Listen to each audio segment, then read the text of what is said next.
Imagina você ser condenado à morte por uma coisa que você falou. E o pior disso tudo, a sua família perder a casa onde mora por causa dessa palavra. Pois é, isso é o que ninguém te conta sobre a condenação de Jesus.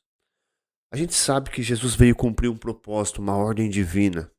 Deus amou o mundo de tal maneira que deu Jesus para morrer na cruz por nós, para salvar todo aquele que nele crê. Indiscutível. O que nós vamos tratar nesse vídeo hoje é a raiz que usaram, que conseguiram usar contra Jesus, o que não está na Bíblia convencional. Mas qual foi o crime que ele cometeu? Inclusive, Pôncio Pilatos perguntou isso. Mas qual foi o crime que esse homem cometeu? Está em Esdras 6, versículo 11. Esse versículo trata da reconstrução do templo. Salomão construiu o templo com a riqueza que o pai dele, Davi, deixou. E esse templo foi destruído. Depois, esse templo foi reconstruído. E é aqui que se passa essa lei, esse decreto que o rei Dário colocou. Vamos ler comigo aqui, ó. Eu vou abrir aqui Esdras 6. Vamos ler aqui, ó. A partir do versículo 1. Então o rei Dário deu ordem e buscaram nos arquivos onde se guardavam os tesouros em Babilônia e em Acmeta, no palácio que está na província de Média. Se achou um rolo e nele estava escrito um memorial que dizia assim: no primeiro ano do rei Ciro, o rei Ciro estabeleceu o seguinte decreto: a casa de Deus em Jerusalém se reedificará para lugar em que se ofereçam sacrifícios, e seus fundamentos serão firmes, a sua altura de 60 côvados e a sua largura de 60 côvados, com 3 carreiras de grandes pedras e uma carreira de madeira nova, e a despesa se fará da casa do Senhor. Aliás, e a despesa se fará da casa do rei. Por isso que Salomão fez, né, a riqueza com que Davi tinha entregado. Davi colocou todo o tesouro. Salomão pegou o reinado, sem riquezas, porque toda a riqueza que Davi tinha no reinado dele colocou para a construção do templo. E aí agora está falando aqui que vai se reconstruir com a despesa da casa do rei atual da época, né? Além disso, os utensílios de ouro e de prata da casa de Deus, que Nabucodonosor transportou do templo, isso aqui foi a destruição do primeiro templo, que estava em Jerusalém e levou para a Babilônia, serão restituídos para que voltem ao seu lugar. Então pega toda a riqueza que Nabucodonosor tirou do primeiro templo e vai lá e busca ela e coloca de novo em Jerusalém. E serão postos na casa de Deus. Agora, pois, Tatenai, governador da além do rio Setar-Bozenai, e os seus companheiros, os Afarzaquitas, que habitais da além do rio, apartai-vos dali. Deixai que se faça a obra dessa casa de Deus, que o governador dos judeus e os anciãos dos judeus edifiquem esta casa de Deus no seu lugar. Também por mim, aqui já é Dário falando, se decreta o que haveis de fazer com os anciãos dos judeus, para a reedificação desta casa de Deus, a saber, que da fazenda do rei, dos tributos da além do rio, se pague prontamente a despesa a estes homens, para que não interrompam a obra. Então o rei Dário se empenhou, colocou até decreto para se empenhar, para que o povo de Israel se empenhasse para reconstruir o templo. E o que for necessário, como bezerros, carneiros e cordeiros para holocausto ao Deus dos céus. Trigo, sal, vinho, azeite, segundo o rito dos sacerdotes que estão em Jerusalém. Dê-se-lhes de dia em dia, para que não haja falta. Então o rei Dário, se vê a seriedade que ele levou, que ele encarou a reconstrução do templo, da casa de Deus, né?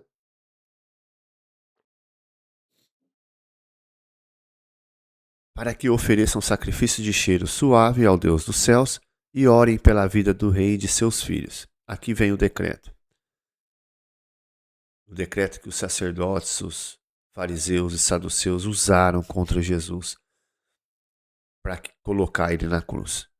Também por mim se decreta que todo homem que mudar esse decreto, aqui Nessa versão fala mudar o decreto, mas tem outra versão que diz assim: aquele que profanar contra o templo se arrancará o madeiro da sua casa e levantando-o pendurarão nele, e da sua casa se fará por isso um monturo.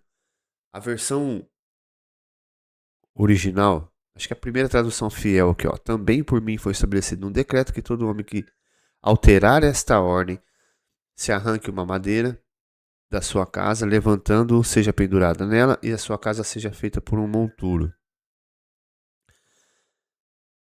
Aqui na Almeida Revista e Atualizada diz: também dou ordem que se alguém alterar essa determinação, seja uma viga arrancada da sua casa e ele, levantado, seja pendurado nela. E por este crime seja sua casa reduzida a monturo, ou seja, destruída a casa. Então, resumindo, aquele que profanasse contra o templo, era tirado uma viga, era tirado um eitão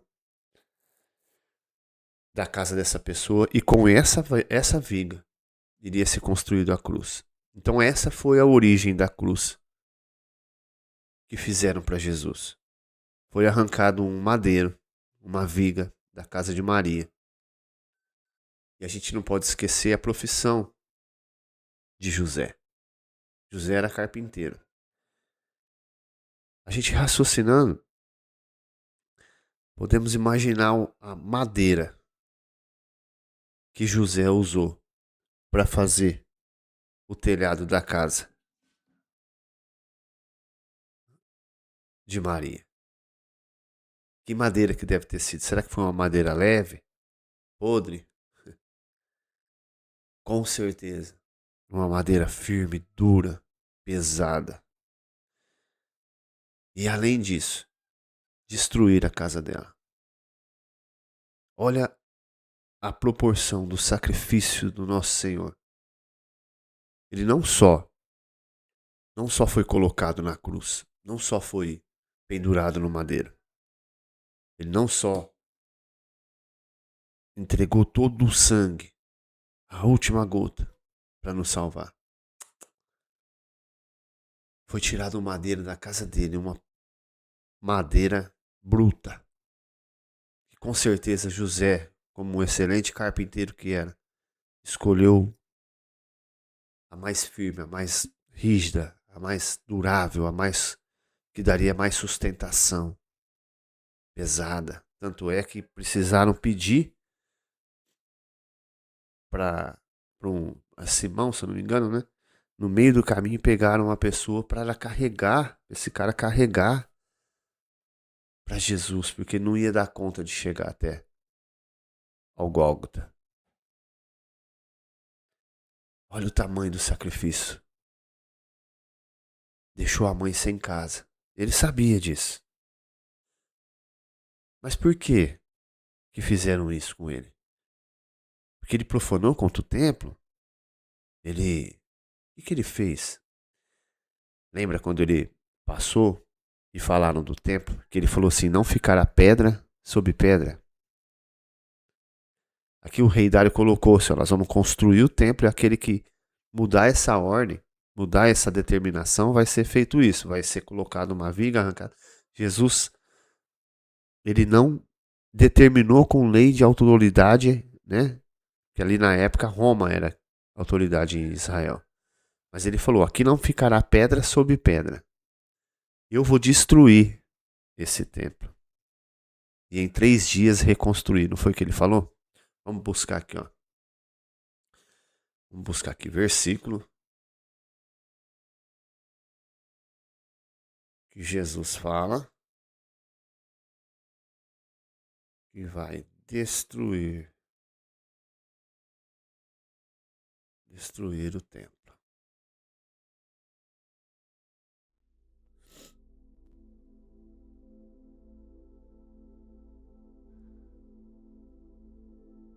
É João 2,19. Vamos lá. João 2,19. Aqui já foi para outro. Mudou aqui a oração, né? É que eu tenho atalhos aqui no, no computador. E vai que. E vamos assim mesmo. Desculpa a falha aí. Vamos lá. João, eu já até perdi aqui. João 2,19.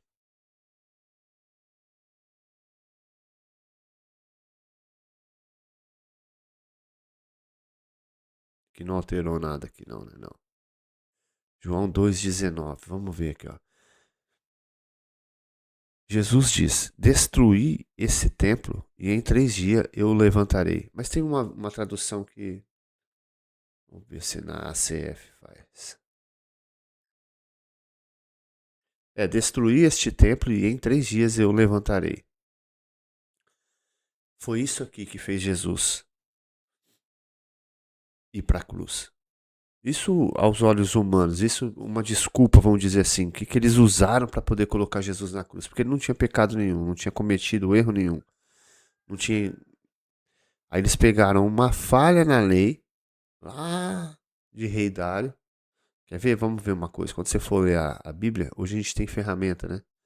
Ó, quanto tempo? Vamos perguntar aqui, ó. Quanto tempo existe de diferença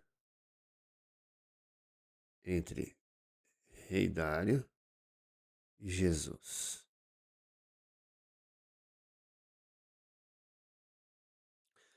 De 500 a 556 anos. Essa é a diferença entre Rei Dário e Jesus. Então pegaram uma lei, um decreto de 500 anos atrás para condenar Jesus. E além de condenar Jesus, pegaram essa falha, né? Ele falou que ia destruir o templo. Ele falou de destruir o templo, que ele reconstruía em 3. Os nossos pais levaram anos para construir, para reconstruir. Vamos pesquisar aqui, ó. Quanto tempo? Quanto tempo levou a reconstrução do templo? Reconstrução do segundo templo, né? Ou reconstrução do templo de Jerusalém.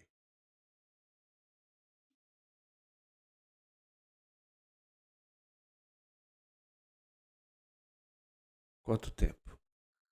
Construção cerca de 20 anos. Aí Jesus chega e fala que eu vou reconstruir isso em 3 dias. Eles não entendiam que Jesus estava se referindo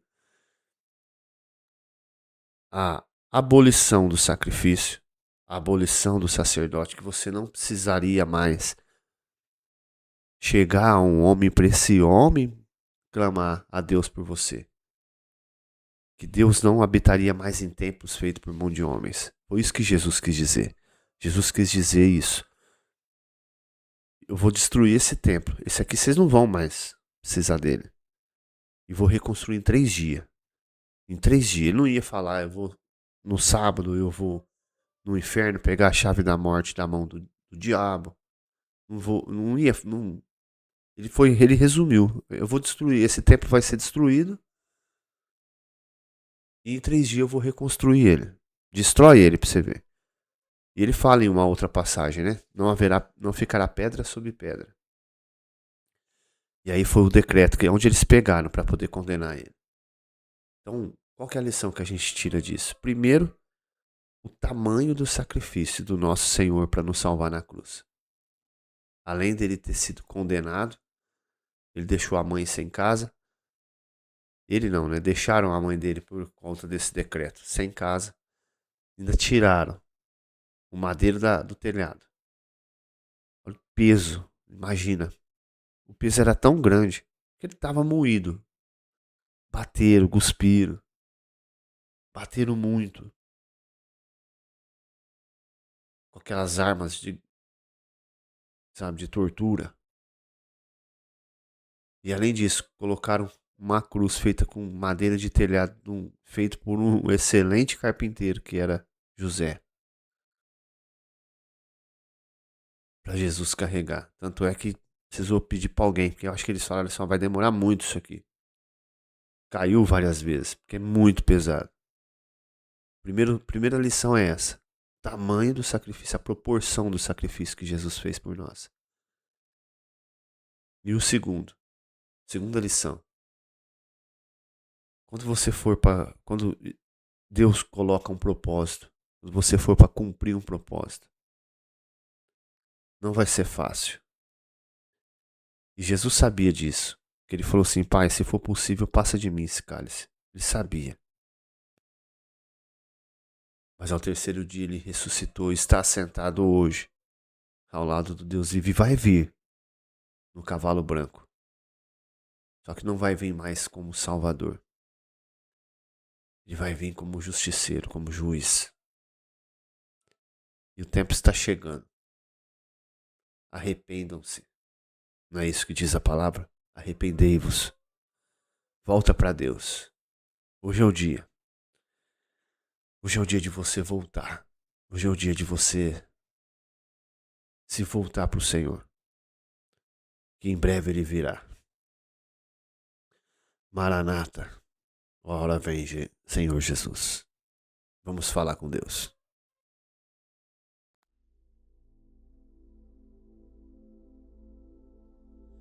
Senhor Jesus, entramos na Tua presença, ó Deus, pela Tua misericórdia, pela Tua graça e pelo Teu amor.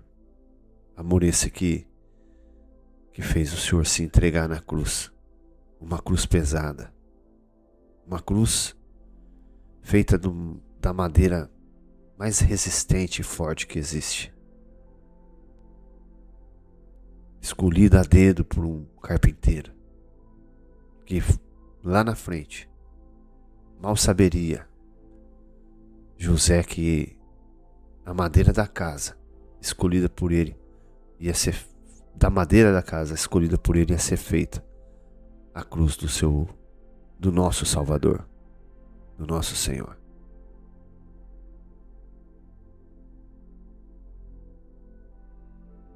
Nós queremos nos voltar para o Senhor, Pai. Sabemos que o Senhor voltará em breve. Em breve o Senhor voltará. Mas não para salvar, porque o Senhor já veio para salvar. Mas como justiceiro. Sentará no grande trono para julgar as nações. Nós queremos te pedir perdão agora pelos nossos erros, Senhor. Que o Teu Espírito nos lave. Nos perdoe. De tudo aquilo que fizemos que te desagradamos. Aquilo que fizemos sabendo que estava fazendo e aquilo que nem percebemos que estávamos fazendo. Nos perdoa. Seja limpo agora. A água que desce do trono lava você. Nos lava. Respira fundo.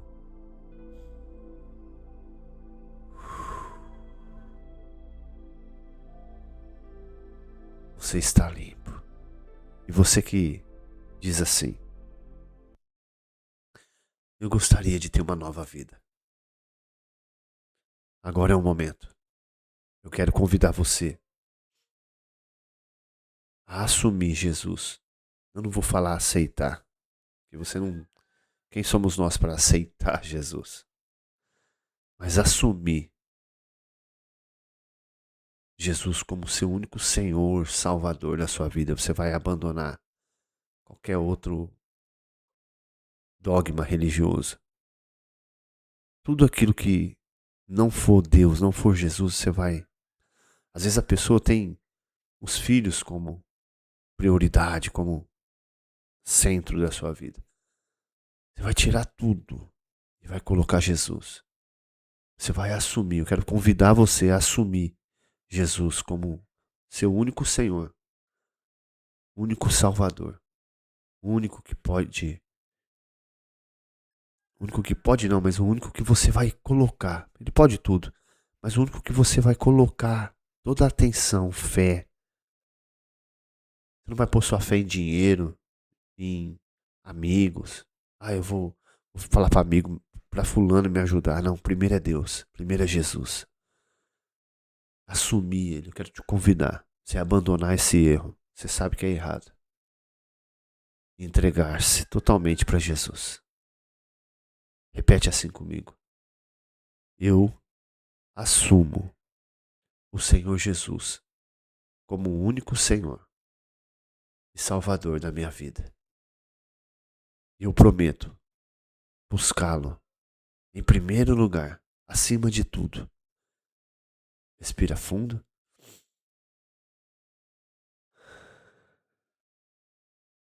Jesus voltará em breve. Não é conversa. Imagine se você, principalmente você que não acredita, né? Se você tiver certo, a única coisa que vai acontecer é a minha frustração. Mas imagina se eu tiver certo.